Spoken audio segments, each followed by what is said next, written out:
Hello guys, I hope so you're doing well. So uh, recently a Western plus French person has been hired as communications director for ShiftUp. And usually these days when a Westerner or Western staff gets hired in Asian game studios, so usually gamers start having valid concerns that these guys might destroy an Asian game studio like ShiftUp due to their tendency for woke activism. And the history of Westerners getting hired in Asian game studios and gradually eroding them is also not good. So, so gamers are quite right to be concerned about this. And even when I saw this, I also became concerned. I thought, shit, here we go again. This guy might fuck shift up. But we also need to understand that what he has been hired for. He has been hired as communications director, and communications director, they are usually responsible for the communications, marketing, PR campaigns, advertising campaigns, presentation of games at events like E3, Summer Game Fest, Game Awards, etc. And also communicating with these clown game journals on behalf of the studio or the company. In other words, we can say that putting journals in their place and considering the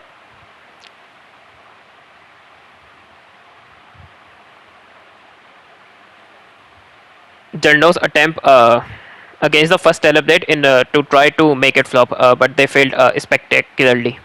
And now they are trying to do same with Stellarblade sequel Blood Rain. They are writing articles against it. They are making misleading claims against the game. So probably to put such journals in place, such staff is hired. And while previously he worked for THQ, Ubisoft, and he served for the longest time at PlayStation's French division. And with certain of his responsibilities at LinkedIn, he mentioned DEI and diversity, environmentalism, and inclusion focused. So that made gamer fans of ShiftUp even more concerned. But now, when he got hired at ShiftUp, he removed DEI. He also had pronouns in his bio. He also removed that too, and certain fans even called him out on X that you guys that you know that what type of a studio ShiftUp is. So I hope so you will not be a problem. So he replied that I'm a fan of ShiftUp since Destiny's Child, so don't worry.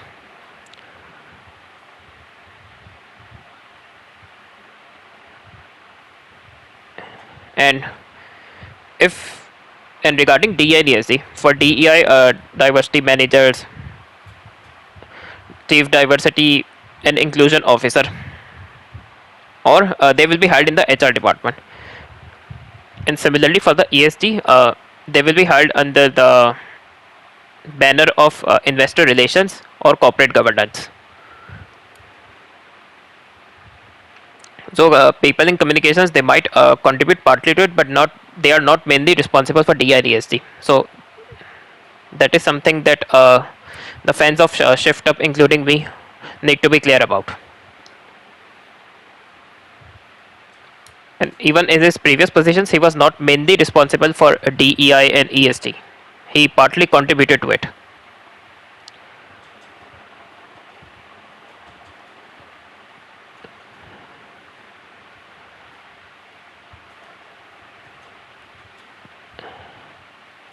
And 2 years ago, when Stellar Blade was launched, and after a few days of Stellar Blade's release on PS5, Stellar Blade, the ShiftUp became a public limited company or a corporation listed on stock exchange. And few days after listing on the stock exchange, after becoming public, we can say that it posted a vacancy in which, and that vacancy was under the banner of IR investor relations. So for that vacancy, it was expected, it was written in one of the responsibilities that candidate should be able to write ESG report. And even at that time, fans of Shift Up became concerned, and YouTubers made videos like Shift Up is over, Shift Up will bend, the Shift Up has bent the knee, or Shift Up will be destroyed, or Shift Up is already over. But and even I had concerns, and even at the time I didn't even have a PS5. Stellar Blade was released on April 2024. At that time I was saving for PS5, and on December 2024 I finally bought a PS5 and I was able to play Stellar Blade. But even at that time I thought that, oh no, Shift Up and Stellar Blade might eventually get ruined. But after becoming public, after posting that vacancy, I saw that Shift Up released more free updates for Stellar Blade. They release even sexier and more revealing costumes for Eve in Stellar Blade, and even for Lily. And then those two very sexy DLCs of Nier Automata and Nike, they also got released when Shift Up became public, and the free boss fight of Man, and the current very goon-worthy trailer and AI music video of Stellar Blade Blood Rain. So Shift Up so far is sticking to its guns, and the same people who are, few of them not everyone, who are getting concerned by Jerome Benzeron's hiring at Shift Up. They also bitched and whined about that humorous AI video. And initially, I also thought of it being as AI slop, but now gradually I've started to like that video more day by day, and daily I watch at least once. Sort of cheers my mood and keeps the doctor away. And in that video, man, the sexy angles and the fitting of Evie's clothing, man, that's fantastic, man. Love it.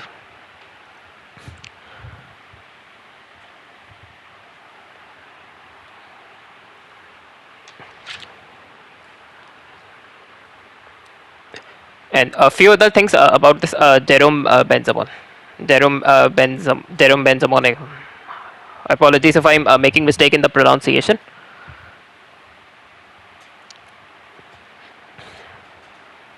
If you see his LinkedIn cover picture, that's a very sexy picture of Evie.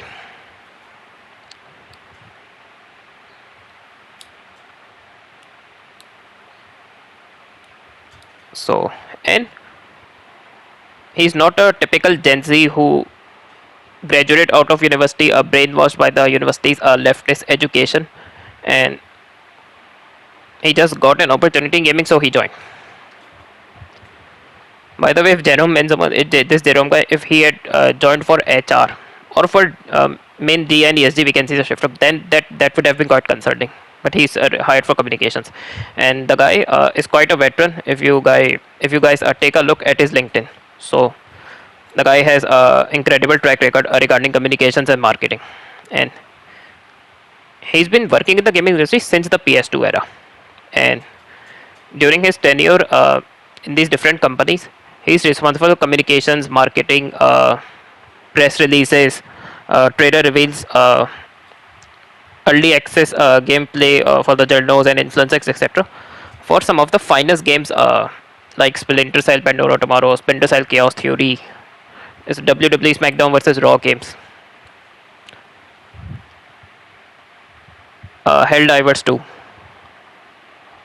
Prince of Persia Sands of Time, etc. And even when he was at PlayStation, he was responsible for the communications campaigns of Gran Turismo 7, Helldivers 2, Stellar Blade. And you guys already know that the marketing of Stellar Blades, when it was a PS5 exclusive, it was quite revolved around sex appeal of Eve, so quite sexy and goon-worthy trailers and gameplay footages. So if Jerome wanted to push his work agendas, he would have asked Shift Up to tone those promotion materials down for Stellar Blade 1 when it was a PS5 exclusive, and when Shift Up didn't go into self-publishing. That didn't happen.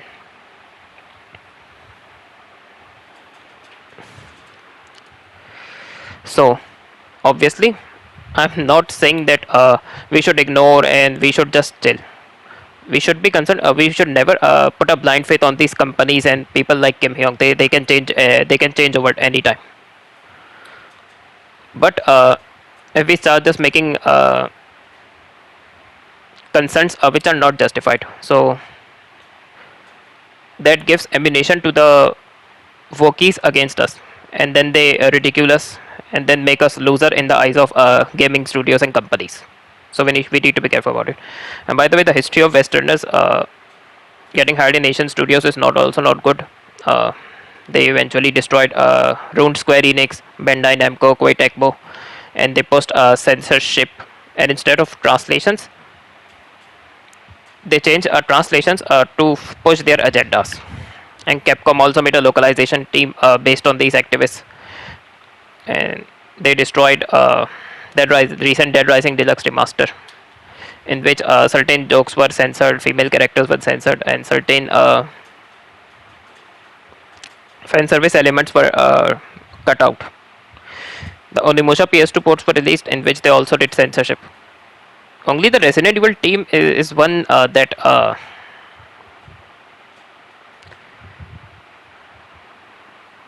passively, I think so, fights against these localizers and the DNESD requirements, because in the recent remakes and the Resident Evil games, there is slight censorship, but that's at absolute minimum.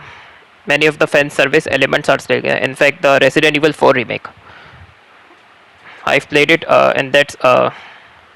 and in my opinion, that has the most fan service in the remake trilogy. And there is also example of Neil Druckmann, who did not immediately destroy Naughty Dog, but as years passed by, obviously was allowed to take inches by Naughty Dog. He started to take miles. He pushed Annie Hennig out of Naughty Dog by using office politics. He made unnecessarily Ellie lesbian in the Last of Us DLC. He totally pushed his agendas in the Last of 2.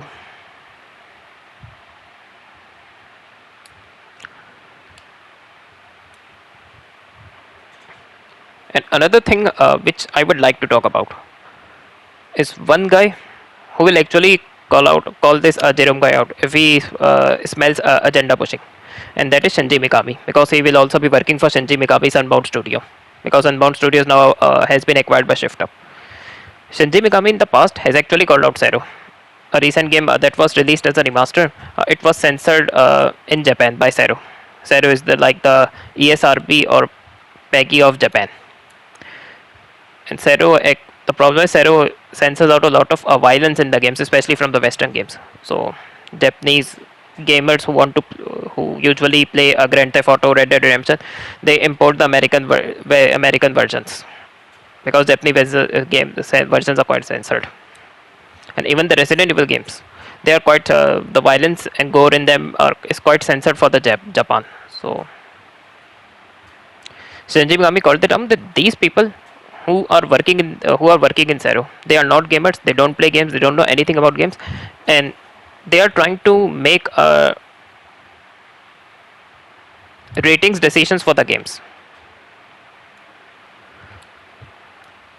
So Shinji Mikami is quite against this, and he has zero tolerance for all this agenda pushing and censorship. And even if Kim Hyung Tae gets distracted, Shinji Mikami will be the first to call him out.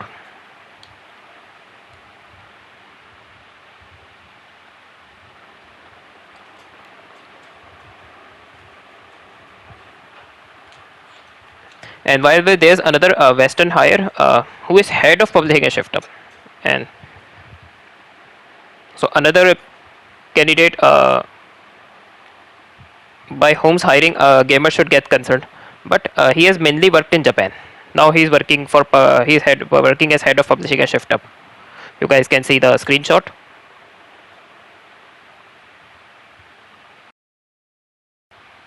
When Shifter was hiring staff for its self-publishing division, there was a requirement for applicants to have Platinum in Stelblade 1, and I think so he has been head of publishing for around 1 year or few months. So far, Stelblade 1 is getting released for Nintendo Switch 2. Vinyl records for Stelblade 1's epic soundtrack have also been released, and Stelblade 1's amazing soundtrack has also been made available on more music streaming platforms. The main problem is that if you are working in corporates, not only in the West, but in countries like Pakistan, from where I belong. You have to attend these D and ESG trainings. You have to participate in Women's Day celebrations, etc., in which, especially the feminist staff, they openly show their hatred for men. But male staff have to tolerate all this work bullshit, like humiliation ritual, in order to keep jobs. Because if you show even slight resistance to these ideas, probably you will get fired. So this Jerome guy, he might have been tired from wokeness in organizations like PlayStation, Ubisoft, THQ, etc. And when an organization like PlayStation, which is hard on D and ESG, if it asks its communication staff to make posts relating to D and ESG, so do you think the communications staff can reject it? Obviously, no. So he might have seen Shift Up as a savior, so that's why he made the shift from PlayStation to Shift Up. And this Jerome guy is French, so average wages or salaries in Korea are lower than France. Despite that, he made the transition. So this might be the factor that he might want to work for an organization uh, that loves to make gamers happy, rather than organization like PlayStation, which chase D and ESG money. And since he has joined Shift Up, he has removed pronouns from his bio. He has removed certain descriptions of D and ESG from his certain responsibilities at LinkedIn. The EV's amazing cover picture he's using at LinkedIn. And on his first day in the job, he took a picture of himself with Eve's statue at Shift Up office. So that, I think so that's also a positive sign. If he had been against beautiful female characters in games, he might not have done that. Now, last but not the least, there are Western staff who actually have added value to these Asian game or game companies. Mark Cerny, Ken Kutaragi, no doubt, is a legend, but he was hell bent on making the most powerful consoles. So PS3 was powerful, but it was difficult to work with. Mark Cerny's philosophy was that hardware should be easy to work with, and developers should be able to realize their vision with the hardware. So that philosophy started from PS4 and carried over to PS5 as well. And then there is Reggie Fils-Aimé, who made certain decisions which were disliked by Miyamoto initially, but later they turned out to be quite beneficial for Nintendo. So let's see where things goes. I hope so Shift Up sticks to its guns. Bye.